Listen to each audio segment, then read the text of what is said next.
ദൈവമേ ഞങ്ങളെ ആരാധിക്കുന്നു, ഞങ്ങളെ സ്തുതിക്കുന്നു, ഞങ്ങളെ മഹത്വപ്പെടുത്തുന്നു. പരിശുദ്ധാത്മാവായ ദൈവമേ ഞങ്ങളെ ആരാധിക്കുന്നു, ഞങ്ങളെ സ്തുതിക്കുന്നു, ഞങ്ങളെ മഹത്വപ്പെടുത്തുന്നു. പരിശുദ്ധാത്മാവായ ദൈവമേ ഞങ്ങളെ ആരാധിക്കുന്നു, ഞങ്ങളെ സ്തുതിക്കുന്നു, ഞങ്ങളെ മഹത്വപ്പെടുത്തുന്നു. Hallelujah hallelujah hallelujah hallelujah hallelujah. യേശുവേ നന്ദി.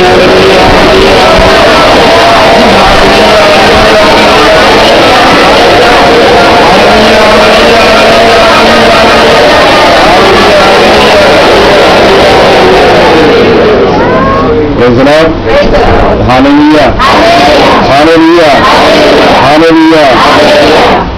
ഇന്ന് ഞങ്ങൾ വചനവേദായിരുന്നു കർത്താവ് തന്നെ. എസെക്കിയേൽ 33 എന്തിനു വേണ്ടി ആ വചനം തന്നു?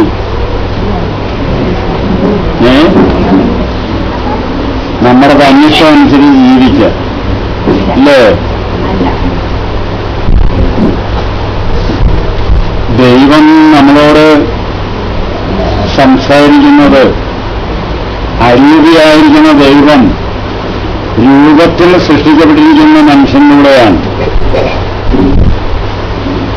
നമ്മളോരോരുത്തരും ദൈവത്തിന്റെ രൂപ സാദൃശ്യത്തിലാണ് സൃഷ്ടിക്കപ്പെട്ടിരിക്കുന്നത്.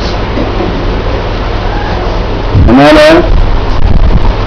ദൈവത്തിന്റെ രൂപം മാത്രമേ നമുക്കുള്ളൂ. സ്വഭാവമാണ് നമ്മുടെ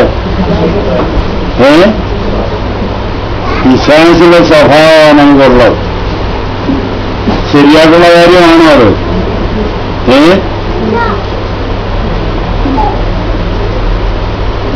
കർത്താവ് പറഞ്ഞു, ഞാൻ പോകാൻ ഇടങ്ങളിലേക്ക് നിങ്ങളെ ഞാൻ അയക്കുന്നു.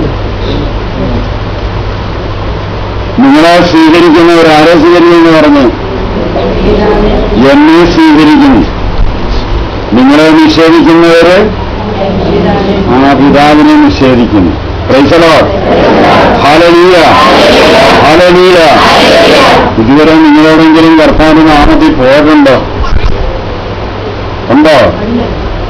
പലരും വഴക്കുണ്ടാകാനും പാര വെക്കാനൊക്കെ പോകും ഇല്ലേ? അല്ല, വേറെ ദൈവ അയച്ച പ്രകാരം പോകുന്നുണ്ടോ? അതില്ല. പിള്ളേരൊക്കെ അറിയാൻ കാര്യങ്ങൾ. Price the Lord. Hallelujah hallelujah.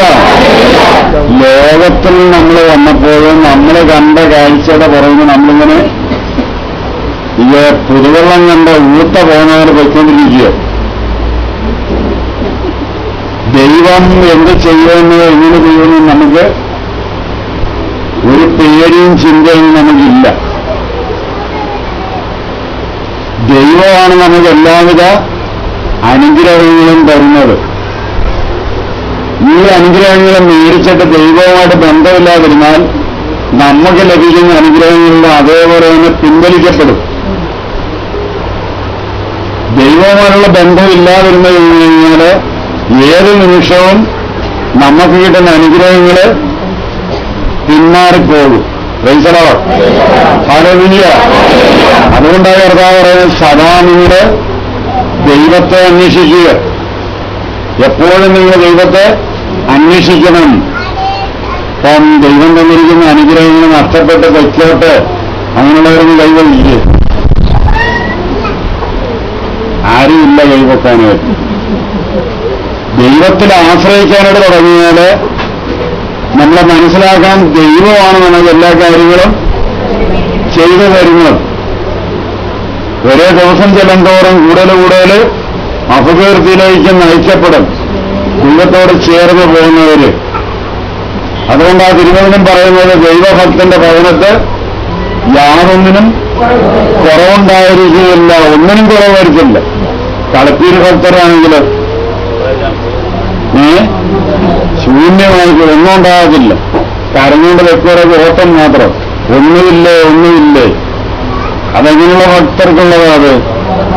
ആ കപട ഭക്തർക്കുള്ള. എന്നാൽ യഥാർത്ഥ ഭക്തരാണെന്നുണ്ടെങ്കിൽ ഓരോ ദിവസം ചെല്ലുന്തോറും ദൈവം സമൃദ്ധിയിൽ നിന്ന് സമൃദ്ധിയിലേക്ക് നയിക്കും.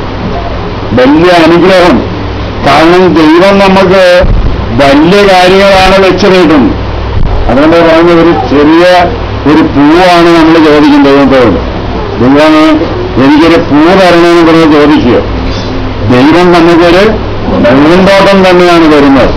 ഇത് കിട്ടുമെന്ന് പ്രതീക്ഷിച്ചുകൊണ്ടല്ല ചോദിക്കുന്നത്. Price the Lord. Hallelujah, hallelujah. ഇന്നത്തെ കാലഘട്ടം എന്ന് പറയുന്നത് ഏതെങ്കിലും ഒരു അത്യാവശ്യത്തിന് വേണ്ടി മാത്രം നമ്മൾ ദൈവത്തെ സമീപിക്കുകയും ആവശ്യം സാധിച്ചു ചെയ്യുമ്പോൾ ദൈവവുമായിട്ടുള്ള ബന്ധം വിട്ട് മാറുകയും ചെയ്യുന്ന അവസ്ഥ. ഒന്നാം സ്ഥാനം ദൈവത്തിന് കൊടുക്കാൻ പറഞ്ഞാൽ ദൈവം കഴിഞ്ഞിട്ടുള്ള ബാക്കി സകല കാര്യങ്ങളും, ദൈവം കഴിഞ്ഞിട്ടാണ് ബാക്കിയുള്ള സകല കാര്യങ്ങളിലെ പിന്നാലെ നമ്മൾ പോകുന്നത്. ദൈവം എന്ത് പറയുന്നവർ അതേപോലെ തന്നെ നമ്മൾ അനുസരിക്കാനായിട്ട് തയ്യാറാണ്. Price the Lord. Hallelujah, hallelujah. കാരണം സദാ ദൈവത്തെ അന്വേഷിക്കുന്നു. ഇവിടെ ഏതാണ്ട് 15 വർഷം 10 വർഷമൊക്കെ ആയിട്ട് തുടർന്നിട്ട് വരുന്നവരുണ്ട്. അങ്ങനെയുള്ളവരൊന്നും കൈവഴിക്കും. 15 വർഷം 10 വർഷമൊക്കെ ആയിട്ട് തുടർച്ചയായിട്ട് ഈ കൂട്ടായ്മയായിട്ട് ബന്ധപ്പെടുന്നവരുണ്ട്. അവരുടെയൊക്കെ ഭവനങ്ങളും വ്യക്തികളും കൈകാത്തില് അവരുടെയൊക്കെ ഭവനങ്ങളും വ്യക്തികളും നിങ്ങൾ പോയിന്ന് സന്ദർശിച്ച് നോക്കുക. എന്തൊക്കെ മാറ്റങ്ങളാണ് അവരുടെ ജീവിതത്തിൽ വന്നിട്ടുള്ളതെന്ന്. Praise the Lord. ഹല്ലേലൂയ. എന്തെങ്കിലും ഒരു ആവശ്യം വരുമ്പോൾ നമ്മൾ ഒരു പേപ്പറിനകത്ത് എഴുതി അപേക്ഷയോട് പോകുന്ന നല്ല ദൈവികത.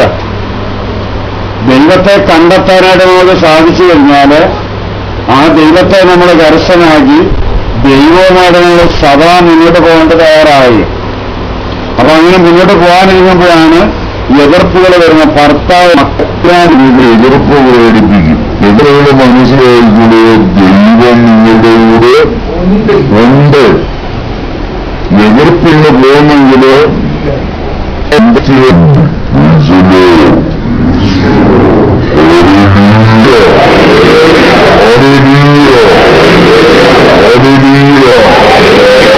താൽക്കാലികമായിട്ട് കിട്ടുന്ന ചില ഇപ്പോഴത്തെ കല്യാണങ്ങൾക്ക് പോകുന്ന പോലെ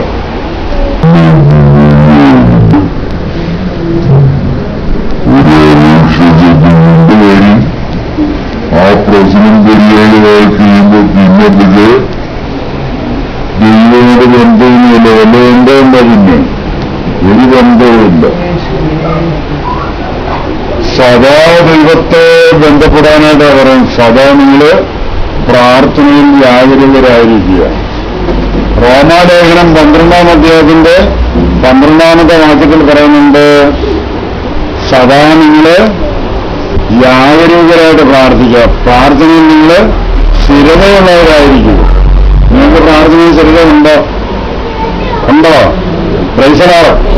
ഈ അടുത്ത സമയത്ത് ഒരു കുടുംബം വിളിച്ച് പറഞ്ഞു, ബ്രദറെ ഒരുപാട് പ്രശ്നം ഞങ്ങളുടെ വീട്ടില് ഒരു സിസ്റ്റർ നമ്പർ തന്നതാണ്. അതാ ഇപ്പൊ ഉടനെ വിളിച്ചത്. ഞങ്ങളൊരുപാട് പ്രാർത്ഥിക്കുകയാണ് ചെയ്യുന്നത്. പ്രശ്ന പരിഹാരമില്ല. പ്രാർത്ഥിക്കുകയൊക്കെ ചെയ്യുന്നുണ്ട്, പക്ഷെ പ്രശ്നപരിഹാരം ഇല്ല. പ്രാർത്ഥിച്ചിട്ടുണ്ട്, പ്രശ്നപരിഹാരം ഇല്ലാത്ത. പ്രാർത്ഥിച്ചാൽ അതിന് ഉത്തരവുണ്ട്. Praise the Lord. ഹല്ലേലൂയ. ആരെങ്കിലും അരി അടപ്പരിട്ടിട്ട് ആ അരിയായിട്ട് തന്നെ തിരിച്ചു കോരിയെടുക്കുന്നുണ്ടോ? ഉണ്ടോ? ഇന്നുവരെ കോരി എടുത്തിട്ടുണ്ടോ? ആരെങ്കിലും അരി അടപ്പരിട്ടിട്ട് തിരിച്ച് അരിയായിട്ട് തന്നെ തിരിച്ചു കോരിയെടുത്തിട്ടുണ്ടോ? ഇല്ല. ആ അരിയെന്ന് പറയുന്നത് നമ്മൾ അടപ്പയുടെ സാധനം തിരിച്ചു വരുമ്പോൾ അതിന്റെ പേര് മാറും. അതിന്റെ പേര് ചോറന്നാകും. ദൈവസന്നിധിയിൽ നീ പ്രാർത്ഥന ആഞ്ചപ്പെട്ടാൽ അത് ലഭിക്കാതെ പോയില്ല. അത് ലഭിക്കുക തന്നെ ചെയ്യും. Price the Lord. Hallelujah, hallelujah. അതാണ് ഇന്ന് നിങ്ങൾക്ക് വന്നിരിക്കുന്ന എസെക്കിയേൽ 33.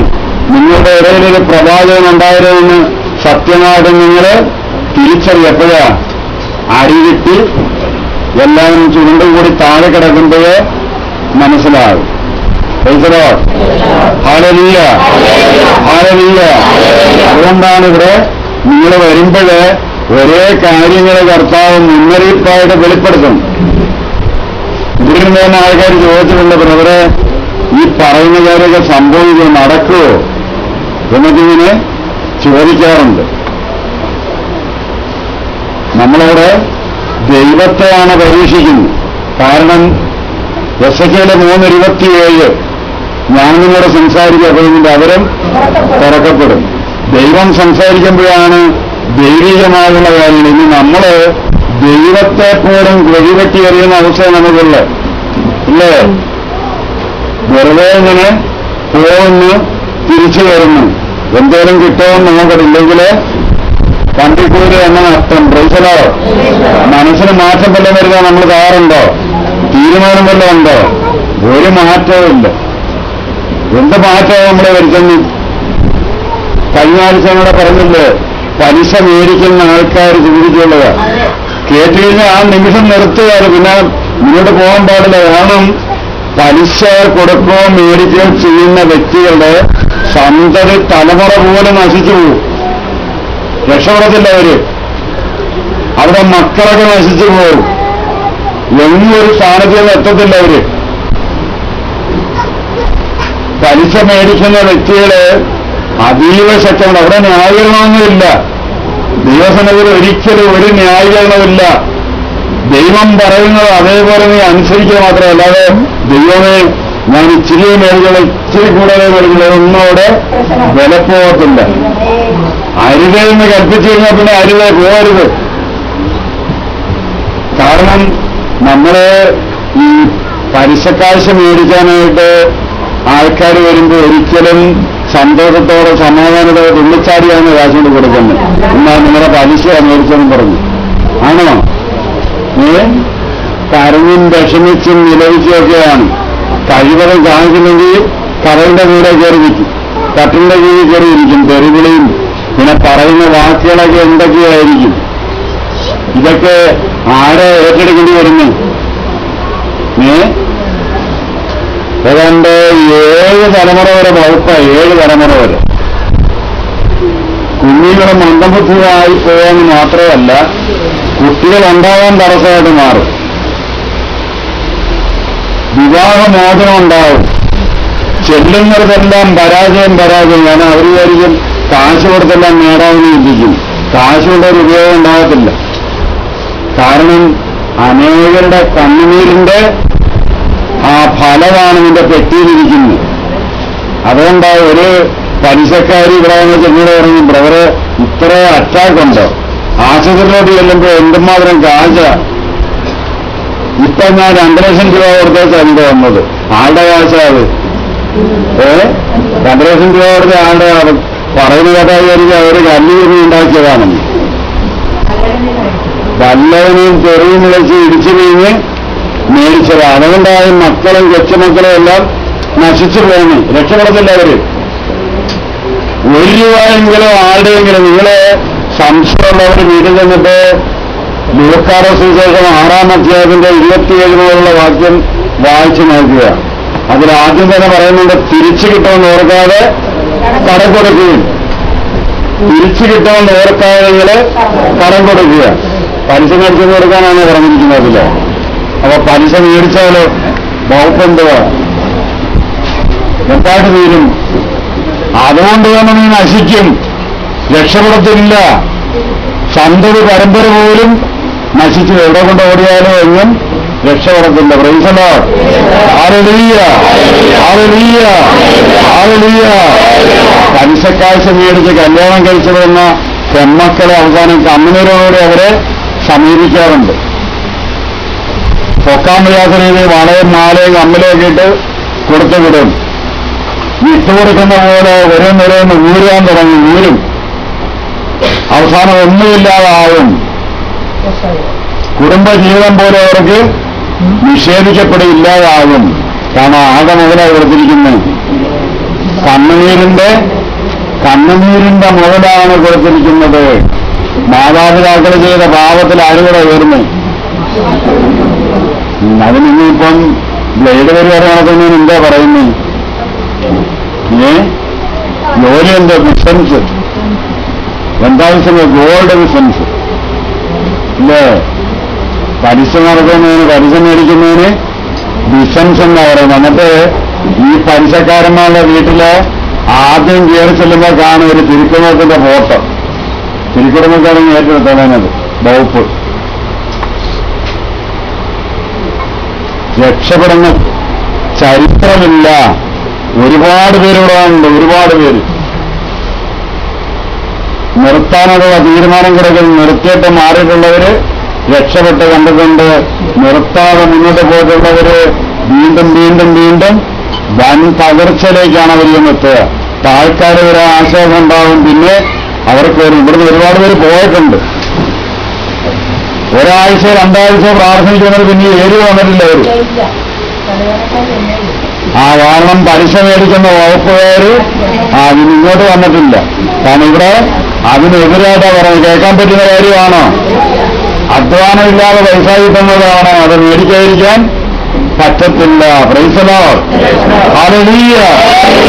എന്നിട്ട് ഒരു പാർട്ടി ഒരു പ്രാവശ്യം എനിക്ക് പറഞ്ഞു, ബ്രദർ ഇതൊക്കെ ഇങ്ങനെ പേടിപ്പിക്കാൻ പറയുന്നതാണെന്നാണ് വിചാരിച്ചത്. പക്ഷെ ഇപ്പോഴ് വീടും സ്ഥലവും വിൽക്കാനായിട്ടുള്ള തീരുമാനം വന്നപ്പോഴാണ് അറിഞ്ഞത് കളി കോട്ടായി തീരണമെന്നുള്ളത്. വീടും സ്ഥലമെല്ലാം വിൽക്കാനായിട്ടുള്ള തീരുമാനം വന്നു.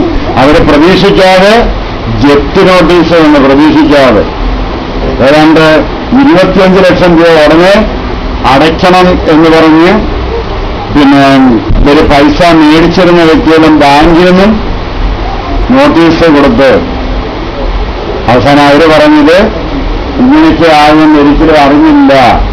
ഇവിടെ കണ്ട് വർഷങ്ങൾക്ക് ശേഷം വീണ്ടും ഇവിടെ വന്ന് ഞാൻ പറഞ്ഞു, നിങ്ങളോട് സംസാരിക്കാനോ സമയം ഒരിക്കലും സാധിക്കത്തില്ല കേളാൻ പറഞ്ഞു. തിരിച്ചുകൂടെ അപ്പോഴൊരു കാരണം ഇന്ന് നീ കേട്ടാൽ നാളെ നിന്റെ ജീവിതത്തിൽ ഉറപ്പാകും സംഭവിക്കാതെ പോയില്ല. അതുകൊണ്ട് നീ ദൈവസ്വരം കേട്ട് മാറുന്നെങ്കിൽ നീ രക്ഷയിലേക്ക് വരും, ഇല്ലെങ്കിൽ നീ ശിക്ഷാവിധിയിലേക്ക് വരും. തലമുറ പോലും അവിടെ പ്രശ്നമായിട്ട് തീരും. Price the Lord.